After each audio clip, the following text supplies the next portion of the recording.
A glimpse of glory. A glimpse of glory is our theme for today.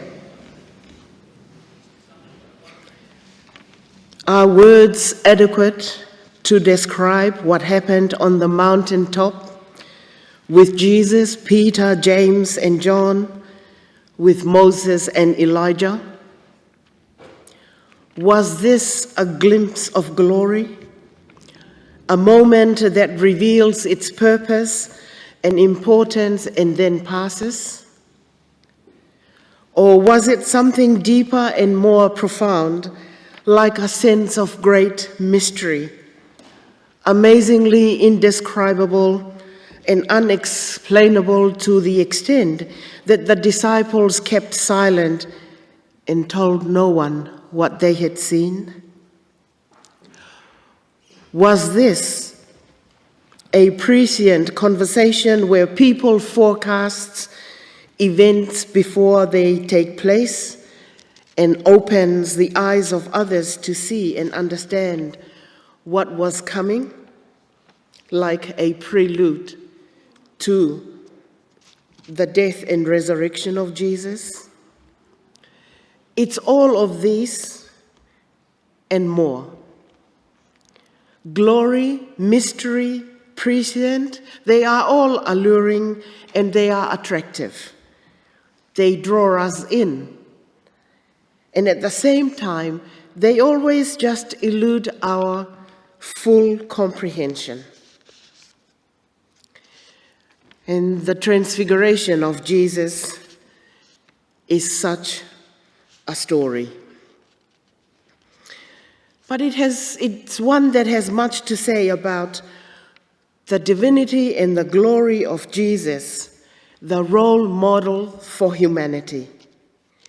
It speaks of his pending death and resurrection, of his relationship with the law and the prophets of Israel, as well as the way in which contemporary readers like us live our lives here and now, transfigured, transformed, change. With more understanding, we are changed for the better and for the common good of all. Jesus took 3 disciples to a mountaintop to pray.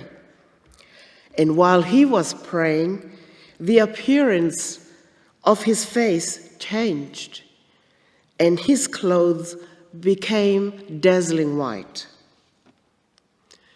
The glory of Jesus shines through the story, illuminating and highlighting his divine nature. And as Jesus was transformed, he was joined by Moses and Elijah, also in great splendor and glory. And they spoke of the coming death of Jesus in Jerusalem. Remember, the Bible stories were written metaphorically. And a lot of times we interpret literally. So the deeper meaning comes when we are curious about what we read and ponder upon them. I ask the question, did the sleepy disciples fail to grasp the meaning of this prescient conversation, forecasting what to come? Did they really miss the point of what the glory they were witnessing and their own call to discipleship? When the 3 disciples were fully awake, they were amazed at the sight before them. And Peter was quick to respond, offering to build tents, booths for each of them 3, Jesus, Moses, and Elijah, in the tradition of the Jewish Feast of the Tabernacles. Wasn't that the normal reaction from Peter, according to the culture and what they are used to? Did they love what they witnessed and didn't want to let go of it?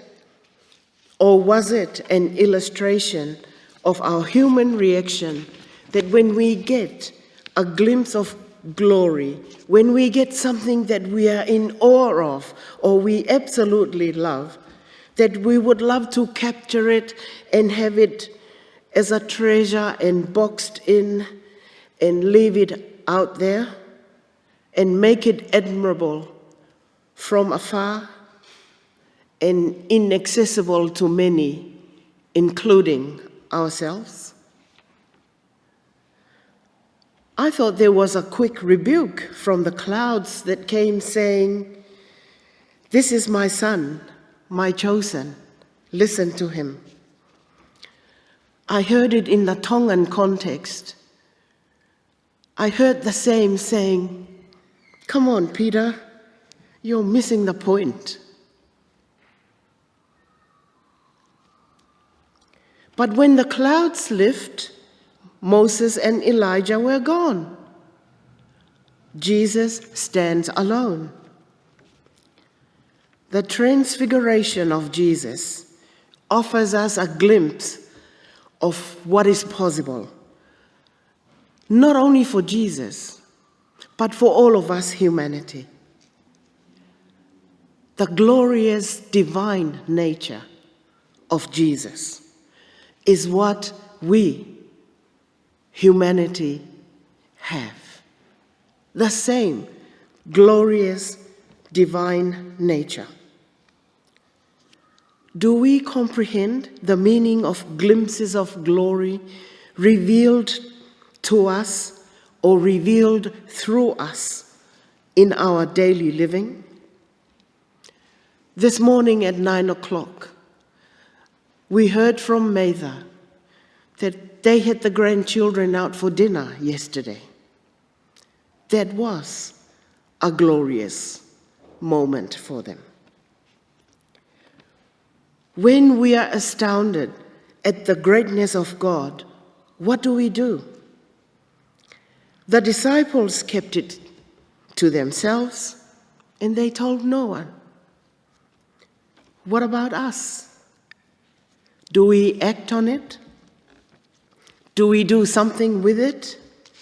Or do we keep it hidden, as did the disciples in the story? The glory that filled Jesus, Moses, and Elijah transfigured, changed Jesus, and opened the eyes of the three disciples to see Jesus in a new light and maybe a new understanding. Seeing Jesus differently means seeing oneself and others differently too. The voice from the cloud affirming the identity of Jesus is the same voice for this Sunday in 2025. This is my son, my chosen. Listen to him. And we ask ourselves, can we hear the voice of Christ when we are numb with grief in the loss of a beloved saint of the church, like Annette Baldwin? Can we hear the voice of Christ when the voices of the sick, the troubled, and the distressed are louder within our families and our communities? If we listen to these voices, what grace might we encounter that we cannot now imagine? Or what voices might we need to block out so we can listen to Christ? The transfiguration of Jesus offers a glimpse of what's possible, not only for Jesus, but for all of us, I say again. And the challenge for us today is not only to listen, but to be and to act. What if you're the last person and only opportunity for someone else to have a glimpse of the greatness of their God, a glimpse of glory? What if you're the one that helps others to be a glimpse of glory like Jesus did for Moses and Elijah. We have a choice, and the choice is yours. Amen.